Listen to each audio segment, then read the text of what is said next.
The 2008 report of the Working Group on Legal Education of National Knowledge Commission has rightly identified the challenge. They say, I quote, "The main challenge facing India's legal and judicial system is ensuring that common people in India are able to enjoy their constitutional and legislative right to the fullest extent."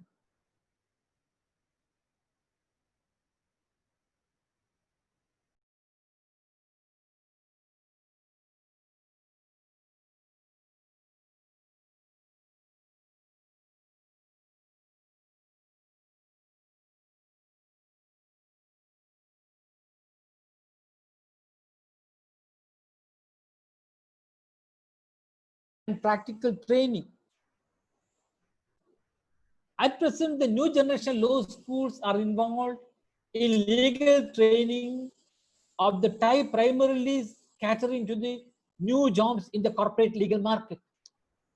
There is total lack in attention in the curriculum and the training to facilitate the students to imbibe public service goals so that they are sensitive to problems of poorer sections of the society, constantly engaging with social institutions for developing perspectives in the use of law in social context.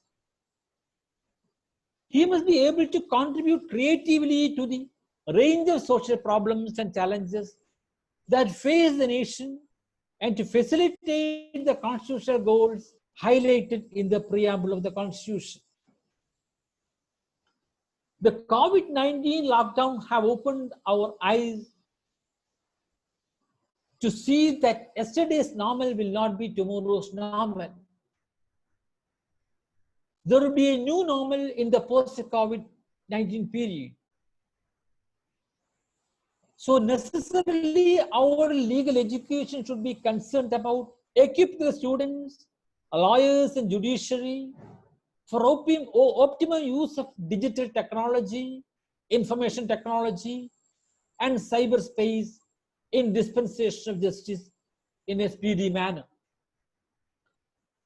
Though we never expected the present crisis, a crisis of total lockdown, our broad concept of open court has simply vanished to an extent. Now we resorted to digital platform to a limited extent to satisfy our concept of open court. But how far it is viable, how far it is reaching out to people. As presently advised, as per the present technological level, the arguing counsel, of course, one or two assisting counsel would get audience, and the client may or may not enter, he may not be able to, and one or two media persons, of course, may get entry. Would this satisfy our concept of open court? So this is an area we have to probe further. We just can't discard this digital platform anymore. This digital platform would be a new normal to a limited extent. We must be equipped to, we must be probing that idea, how far we can use to an optimal level without displacing the original open court direct hearing system. But even now we have got certain positive things in this digital platform, not in the matter of hearing I'm making reference, in the other aspects of clerical aspects of monitoring cases, filing cases and all that. Now the Supreme Court has open a e-filing module, a total module for e-filing, monitoring, everything. If this is in complete operational mode, you can avoid so many time-consuming, procrastinating process. The process serving and issuing notice would be so simple. There will not be any time lag for completion of pleadings. The moment you file an IA, an interim application or pleading, it will be served on the other side. So in that way, large issue of this time consuming, procrastinating, protracting, the cause of delay can be avoided. So that is one of the areas we have to prove. One of the areas where we have to equip the students. The last, I'm referring to the research. Any discussion on improvement of quality and standard of academic and professional legal education necessarily pinpoints yet another important component of legal education, namely a vibrant, dynamic, and thinking faculty of law teachers. Postgraduate legal education and research should be attended at the earliest so that it could give, it could give important, vital inputs to academic and professional legal education. The standard of postgraduate legal education and research in India generally are pathetic and appalling, which is one of the main inhibitions in bringing out drastic improvement in the quality of the professional legal education. Continuing legal education for law teachers is a vital area, never adequately attended by the universities, the governments, and of the Bar Council of India. This new program you have adopted definitely augment this necessary mode of continuing legal education. Dear friends, any discussion or debate on improvement of quality and standard of legal education cannot be thought of without considering the importance of legal research. The research undertaken by the scholars under the university should be socially oriented with a view to help all the stakeholders to reach the constitutional goals. There should be a separate portal for research papers in public domain with a free access to lawyers, general public, legislature, and judiciary. If that is implemented, and of course, with the quality research papers on socially relevant issues, the legislature can refer to that before venturing for any adventurous legislation, whether it would be within the limits of permissible constitutional limits.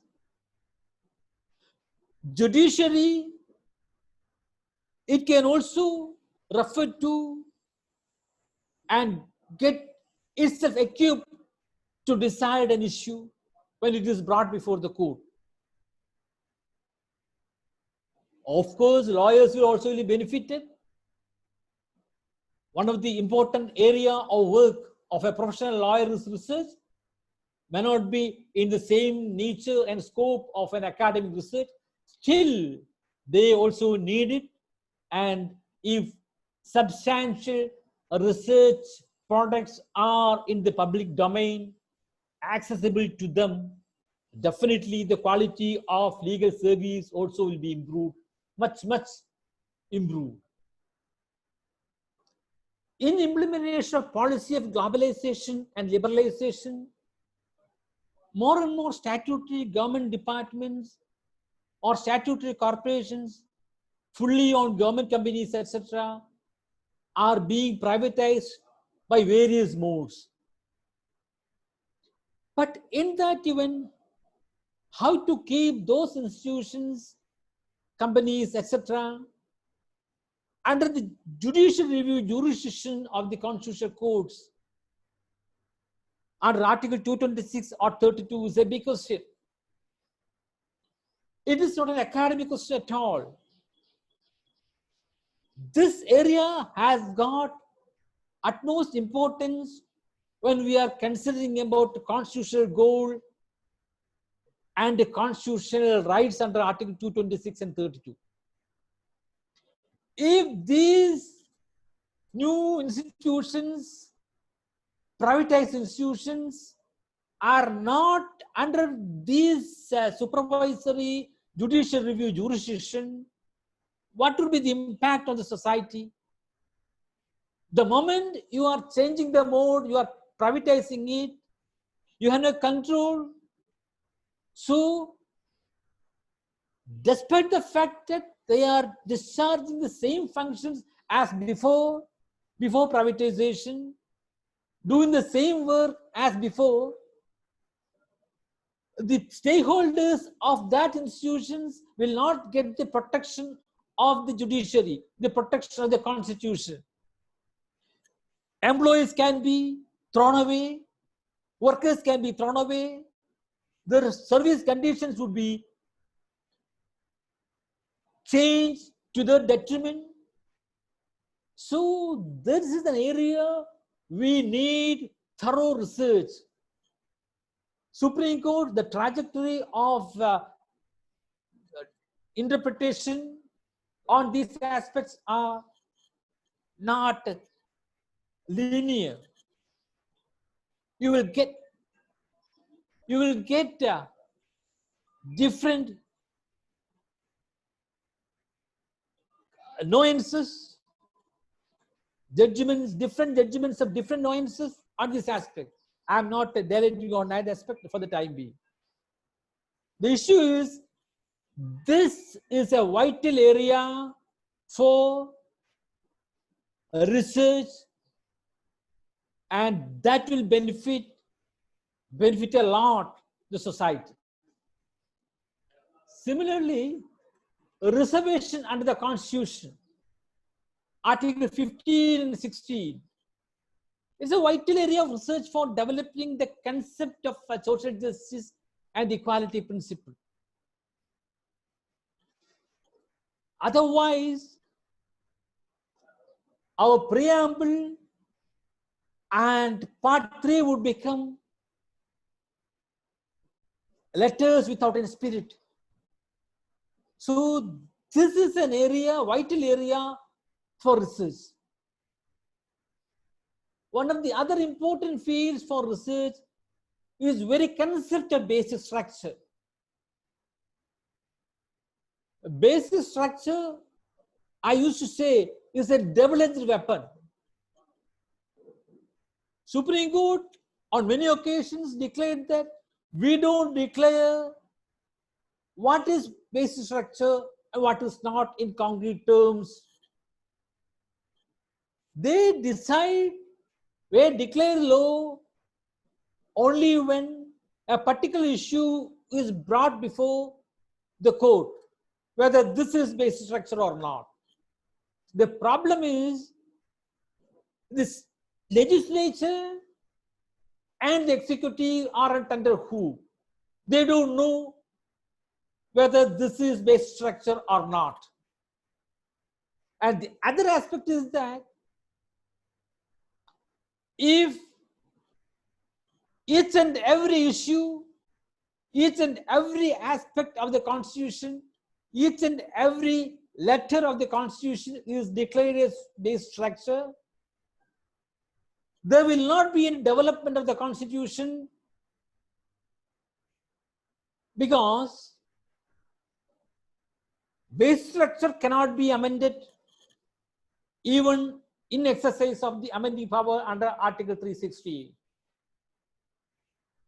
For proper implementation of policies in consonance with Part 4 Directive Principles of State Policy, you will not be able to modify the fundamental rights concept even, then it can be said that no, this is against the basic structure. So this attractive as seminal principle, that is basic structure, is double-edged in that sense. So this is an area which require a thorough research from your side. Another area I would like to refer is scope of affirmative action under Article 21 of the Constitution of India. Its importance has become more manifest in the COVID-19 lockdown period.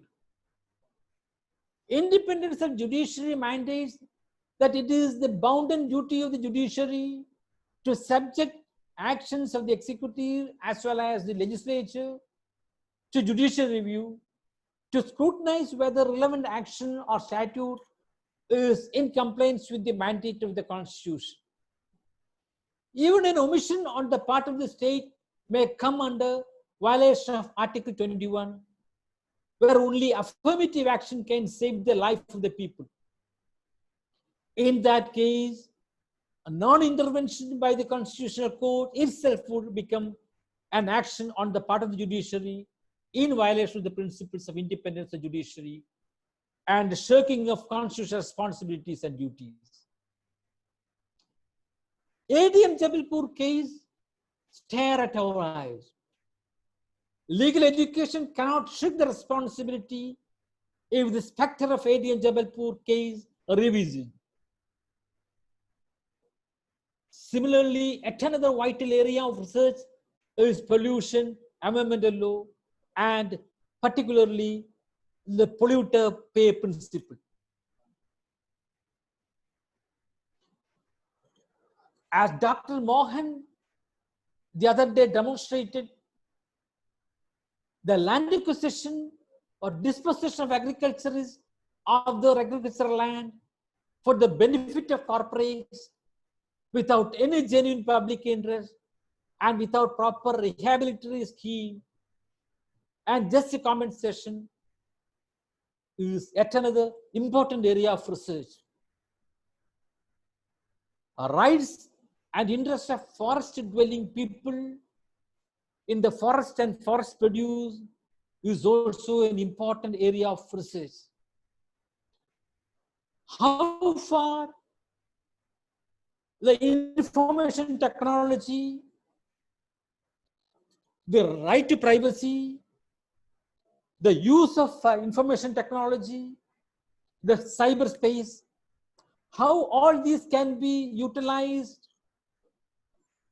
in a harmonious way is one of the most vital aspects for research in the coming days. The concept of privacy is to be understood in a relative space only. How to use the digital technology, information technology, and cyberspace in this COVID period for the betterment of society, for the benefit of the society, to fight against the corona COVID-19 is not a hypothetical or abstract concept now.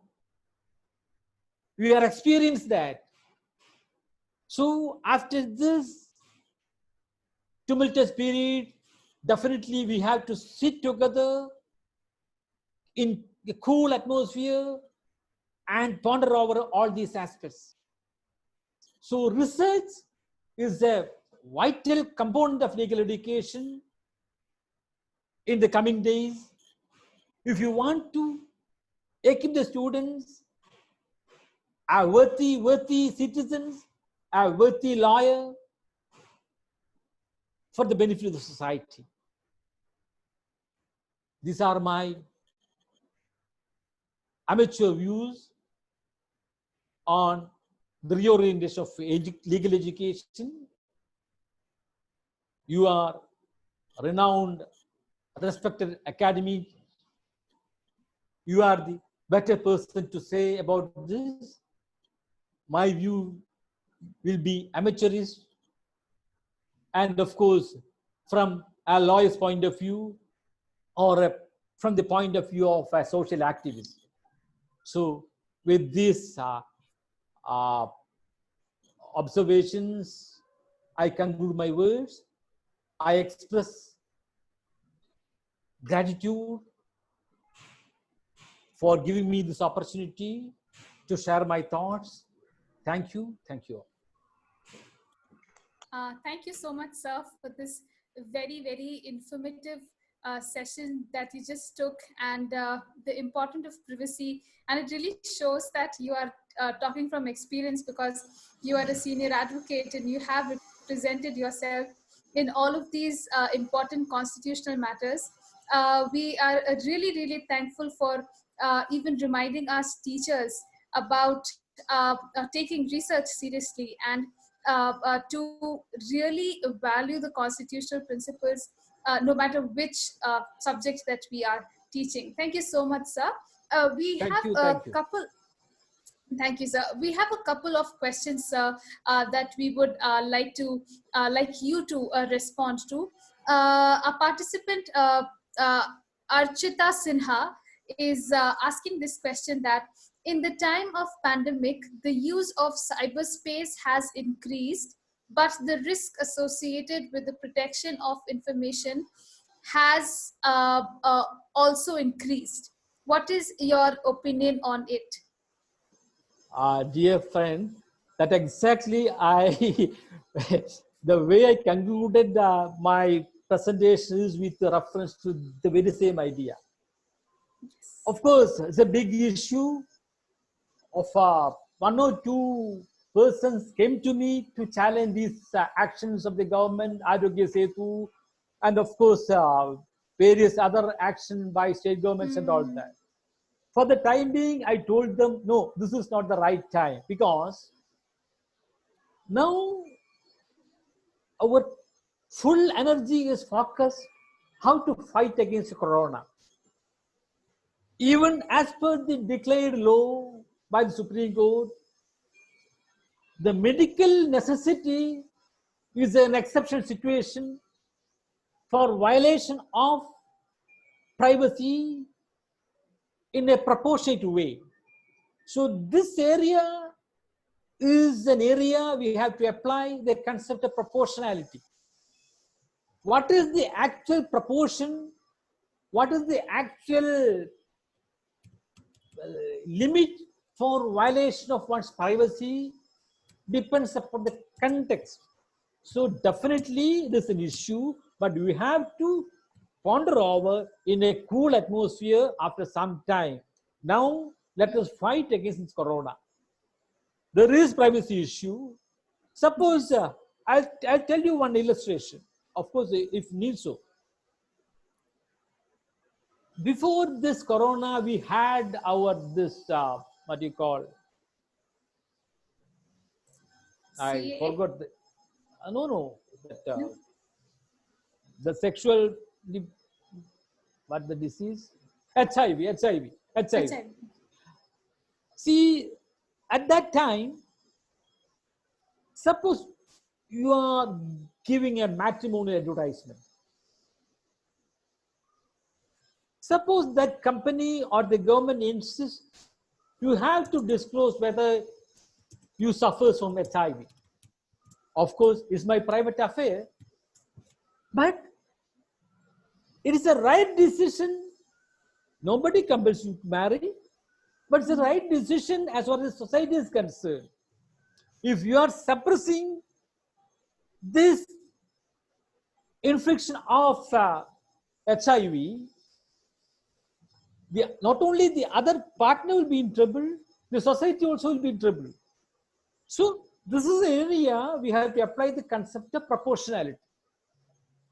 Yes. Thank you, sir. Thank you so much. Yeah, sure, sir. So one more question that we have is, if we talk about right to privacy, is a CCTV camera invading our privacy? CCTV camera where? That is the issue. See, CCTV camera can be in my bedroom, in my bathroom, as well as in public domain. If you are prepared to go public, if you are prepared to open up in public, definitely you have to suffer that much restriction. So everything is contextual. If you are going freely, voluntarily in public domain, definitely there should be some restriction for the benefit of the society. So depends the context. But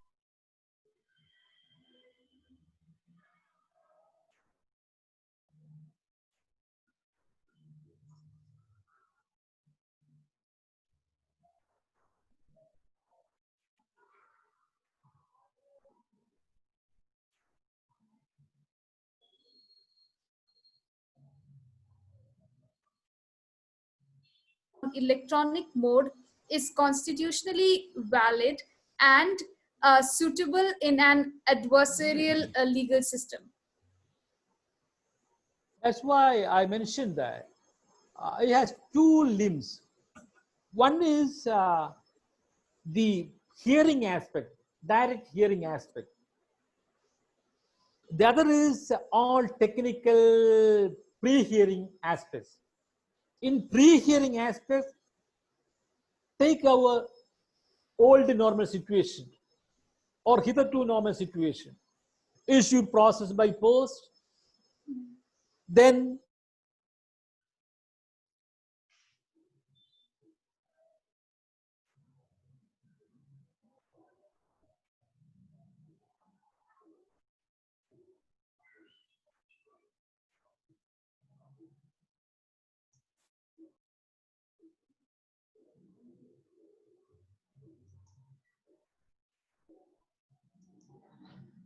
but regarding actual hearing aspect, there is some difficulty.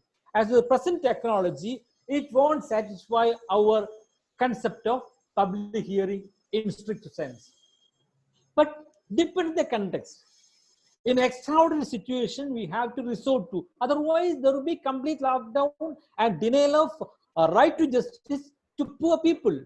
So there will be such a machinery and mechanism in extraordinary situation. The problem is whether this can be the new normal in future days. That cannot be. We have to make use of this digital platform optimal level without displacing the actual hearing, direct hearing method. And even in direct hearing method, this digital platform will be comfortable for admission and all that. That is in higher courts only. But trial courts, we can't have that. As per the present technology, as presently advised, this digital platform will not be comfortable and convenient for trial court, definitely. Okay, sir. Thank you, sir. I think there's one last question that is coming from Vinita Shivakumar. She's asking, how do you think access to justice can be improved with quality legal research? Please comment. I'll tell you one, frankly tell you one aspect. The persons involved in the justicing process, of course, the main partner is judge itself or the judges. Second is lawyers. A lawyer's research, of course, is very limited. We do conduct research, but it is not that much elaborate as you academicians do. You are the person to develop original ideas and broaden the original ideas and to put it in public domain. If such original ideas, broadened ideas in concrete terms are in public domain, the quality of justice will be improved in the sense that judges will get some baked food, not half-baked food. They will get sufficiently baked food for their thought. Not that they simply adopt your research work and decide, but that will enrich their thought process. In that way, that justicing process will be more beneficial. Secondly, this will benefit legislatures. If you are venturing for adventurous legislation, there will be something for refer to. The already done concrete work regarding that area will be in the public domain. So the legislature can simply look into, and oh, of course, this is unconstitutional. We can't go to that extent. So in that way also, ultimate beneficiary is society. So you are the best person to do that. So in that way, if there is good research work by the academics, definitely that will benefit the society. That's my view. Thank you, sir. Thank you so much. I think we'll just take one last question, which says that, do you prefer to continue a digital platform even after the situation is under control? I think sir partially answered that question, but if you could just comment, we can conclude with your comment. The question, yes. One delighted thing is that we just can't avoid anything. We must accept the situation. The Supreme Court and the High Courts are resorting to digital platform. I just can't, as a lawyer, no, I won't participate. You accept and try to improve the situation. We can't completely deny. Of course, tomorrow's new normal will be optimal use of digital technology. Definitely, digital platform. We can't deny that. Also, the educational institutions utilizing this platform for conducting classes, despite the objections from some sections of the society, whereby some poor students and in remote areas, they do not have the access to the technology in a proper way. They are not in a position to utilize the platforms and getting in participating in the classes and acquiring knowledge. So that is an issue for development. Yeah. The point, only because a particular technology, a particular concept is not developed to that extent, we can't deny that. So you develop that. You broadband that area also. And if you are restricting this online education, or if you are restricting the education to online only, of course, people will suffer. But every area, every concept should be optimally utilized in integration with the yesterday's normal.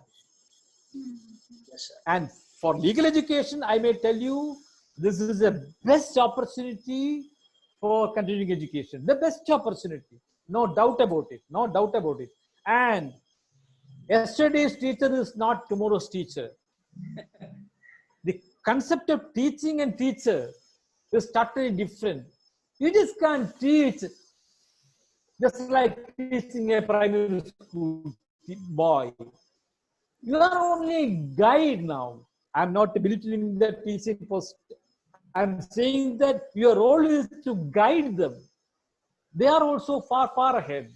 Yes. So this is the opportunity, right opportunity to utilize this digital technology. Thank you, sir. For legal education. Sir, since we Thank you. Sir, we still have a little more time, so one last question we'll take, where Advocate Deepika is asking this, that bright law graduates do not join postgraduate programs in India, and they're not interested in research or in teaching.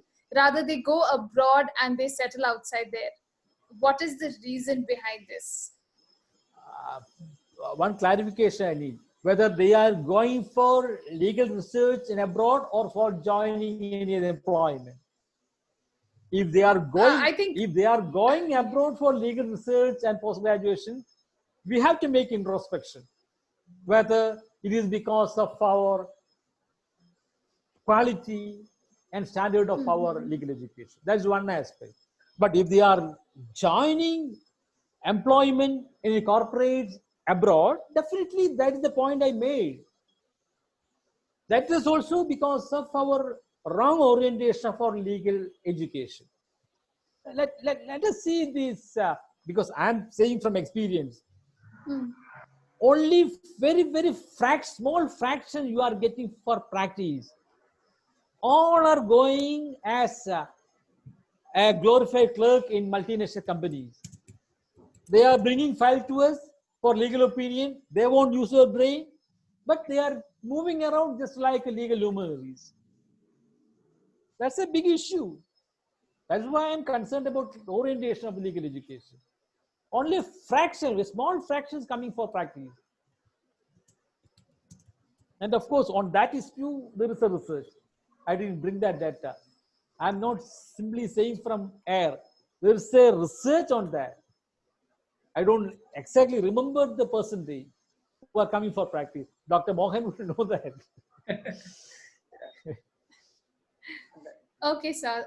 Thank you so Sir much, sir. Sir has given a wide range of research topics, including even my area where I was trying to pick up some socio-legal study. And many studies have been conducted and research reports have been submitted. And almost all the areas sir has touched upon. There are PhDs conducted in research, legal institutions. And do you really think that our judges have some access to these kind of reports that are submitted and PhDs are awarded?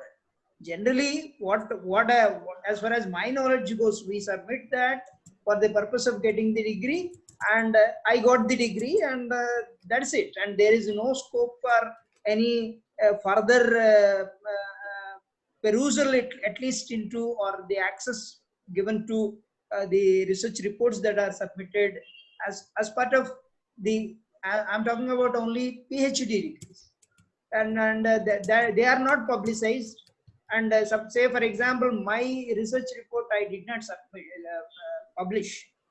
I could not, in fact. And there was a time for the universities to publish the research reports, and then at that point of time, there used to be scope for all parts of the society, including the judges also, to look into the various aspects and maybe taking into consideration what the research report would say, and at least relevant to the benefit of the society.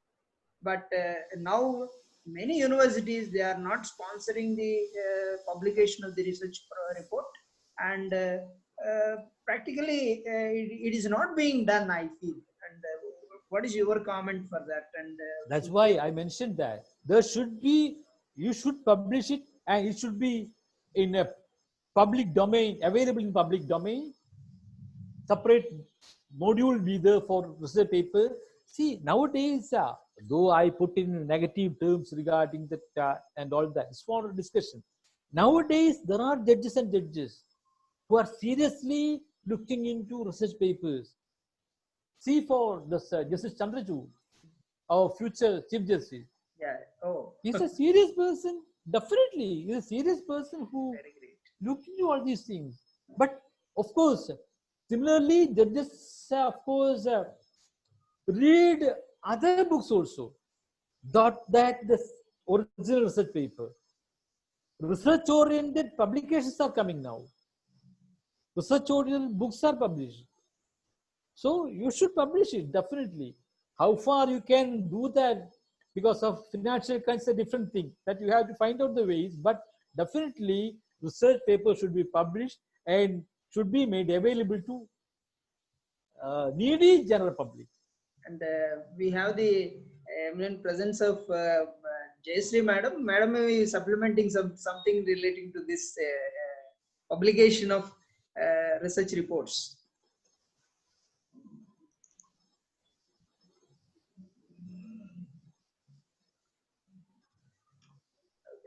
You need to unmute, madam. Unmute. Madam needs to unmute.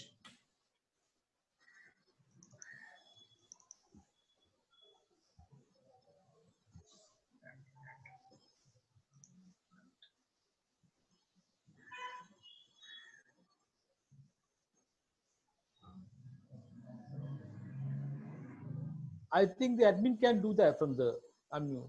Yeah, yeah. You try to unmute the mic.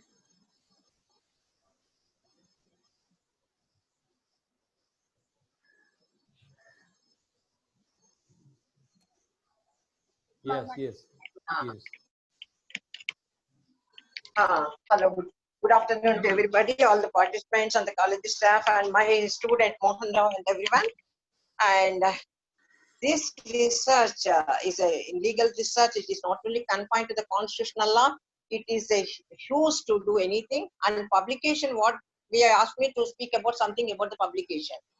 The problem comes to publication is that is the quality of research is ended somewhere in 2000, before 2000. After that, those who are doing, I'm sorry to say, as a teacher, I come across as the head of the department, I passed number of PhDs, but none of them have qualified that deserve to publish it also. I'm sorry to say it. But things are different. Prior to at the time when the Mohan Rao and these people are doing the research, there is no publications, university is not offering, and financial crisis is there. They're very good research projects. What they did is everything is very good. But the problem comes financial, and even the publishers also have not come forward to publish research PhDs. That was the problem. But now the publishers are ready to publish it, but quality has been decreased. Now, that is the main problem in publication with respect to the research activities. Thank you, ma'am. Thank you. And Right, madam. Right, right. Preeti. Thank you so much, sir. Now, before we go ahead, I would just request Professor Swati PK, faculty to Kristu Jayanti College of Law, to kindly deliver the vote of thanks for today.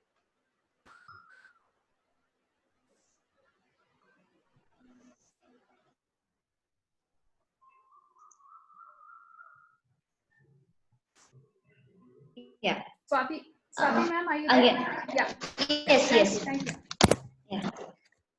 Good afternoon, everyone. I, on behalf of entire Kristu Jayanti family, would like to thank our distinguished resource person for today, Shri P.V. Surendranath sir, for sharing his insight and knowledge on legal education, teaching, and research. I express my gratitude to Father Joskuti, Principal, Kristu Jayanti College Autonomous, and Reverend Father Dr. Augustine George, Vice Principal, Kristu Jayanti College Autonomous, for always encouraging and supporting us in all our endeavors. I would also like to thank our director, Father Emmanuel PJ, for his constant support. I express my gratitude to our principal, Dr. Mohan R. Bolla, for his guidance. Also, a word of thanks to the legal experts who are present here with us in today's FTP. I am grateful to the technical team for their support during this FTP. Finally, I thank all the participants for their active presentation in this session. Thank you. Thank you, thank you, thank you. And incidentally, Thank you again, sir. Incidentally, we have to change the platform for tomorrow's session, and in that, please throw a light on that and make note of the development with respect to that. Yes, dear participants. So tomorrow the platform for joining the FDP would be WebEx. We will be setting out all the details with respect to it. because a judge is joining us tomorrow, he has restrictions with joining on Zoom. That's why we are changing the platform for one day. We will send out the link, and we will make sure that we test all of it before we send out the link to you. Thank you once again for joining. We will be also sending out the feedback forms for today. Please send it by 10 a.m. tomorrow morning itself. Thank you once again for joining. Thank you all the participants for showing this interest. Thank you, sir. Thank you. Thank you, one and all. Once again, from the management of Kristu Jayanti College, we wanted to especially thank Advocate P.V. Surendranath for your great presence and encouraging and enriching words of wisdom. And if there are any other points for discussion or anything, we will be contacting you, and probably will be collecting the replies as well. So, and we request you, sir, please be with our campus physically once everything is what do you call reshuffled, and we will be happy to have you getting an opportunity to interact with our student body as well. Thank you very much. Very well. Sir is with us always now. He has become a family member of Kristu Jayanti. We admire you, and this is a very great opportunity given to us, sir. And we are, from the bottom of my heart, on behalf of the Kristu Jayanti College of Law and Management, I take this opportunity to thank you and for the gracious presence and a very great presentation touching Thank you, sir. Thank you. every aspect of legal education and socialization of legal education and research. Thank you very much. Thank you.